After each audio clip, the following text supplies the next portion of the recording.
Les marchés avec CMC Markets, trading de CFD sur action, Forex et indices.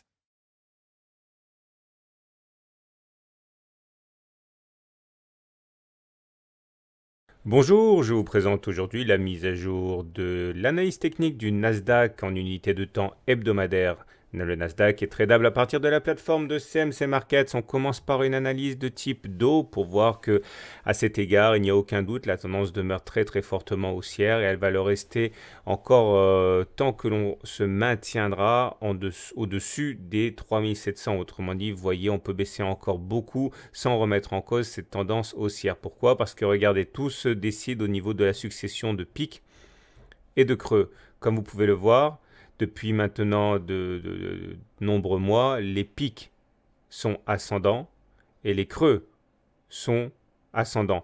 À part ici où ils étaient à plat, mais il aurait fallu pour basculer en tendance baissière qu'à la fois les pics et les creux soient descendants, ce qui n'était pas le cas. Donc il y a eu une alerte baissière ici, mais finalement ça a été invalidé dès lors que l'on a eu fait un plus haut entre ceci et cela. Donc pas de doute, on est en tendance haussière et on vient encore depuis 3 semaines de confirmer cette tendance haussière en établissant un nouveau plus haut.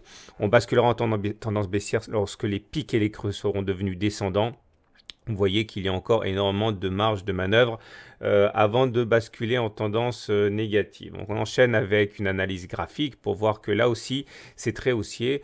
Pour preuve le fait que nous soyons en train d'évoluer dans ce canal de long terme avec une pente haussière évidente et dans lequel on fait des oscillations. La tendance a été mise en danger ici, puisqu'on a fait effectivement une sortie du canal bleu, mais c'était finalement pour le réintégrer très vite en fin de semaine et on est reparti pour une nouvelle oscillation. Il semble bien que les haussiers veuillent pousser leur avantage et aller faire percussion contre le haut du canal noir ici vers les 4250 peut-être déjà pour la semaine prochaine. En tout cas, tant que l'on ne clôture pas en dessous du canal bleu, c'est-à-dire en dessous de, allez, mettons 3800, 3900, il n'y a aucune alerte baissière de moyen long terme à craindre.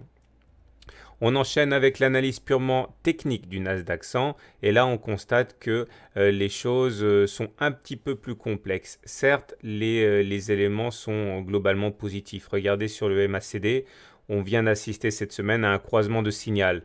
La dernière fois que cela s'est produit, c'était ici. Regardez les effets qu'il y a eu dans la foulée.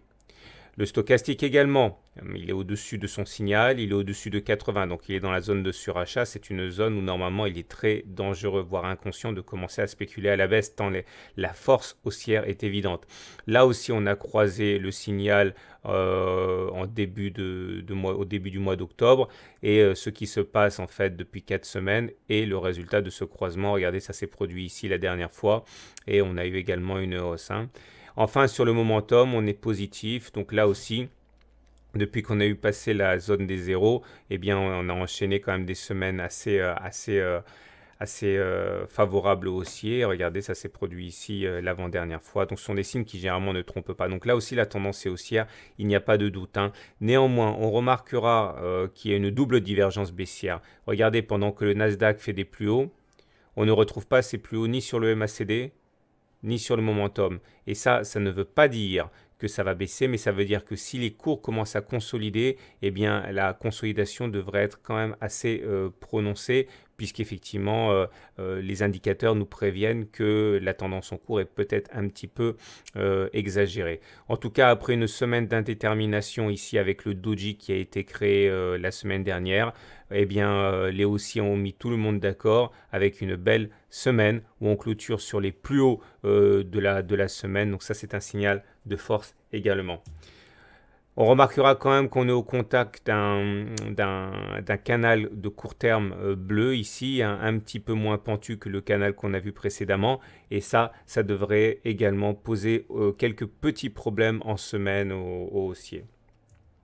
On enchaîne maintenant avec l'analyse Ishimoku. Pas grand chose à dire, on est extrêmement haussier. On est au-dessus de la Tenkan, au-dessus de la Kijun, au-dessus du nuage.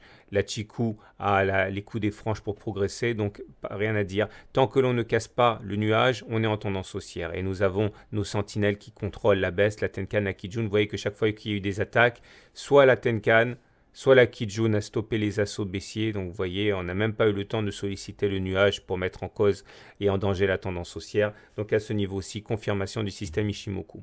Donc si on fait un bilan, tout va très bien sur tous les systèmes de trading. Et c'est peut-être un petit peu là qu'il faut commencer à s'inquiéter. Bien sûr, il n'est pas question ici de spéculer à la baisse parce que ce serait vraiment de l'inconscience. Mais il faut bien comprendre que cela fait maintenant un moment qu'on est en tendance haussière et qu'il y a des résistances qui arrivent avec des divergences baissières également, on les a vues. Donc il faudra faire attention à la consolidation lorsqu'elle va arriver.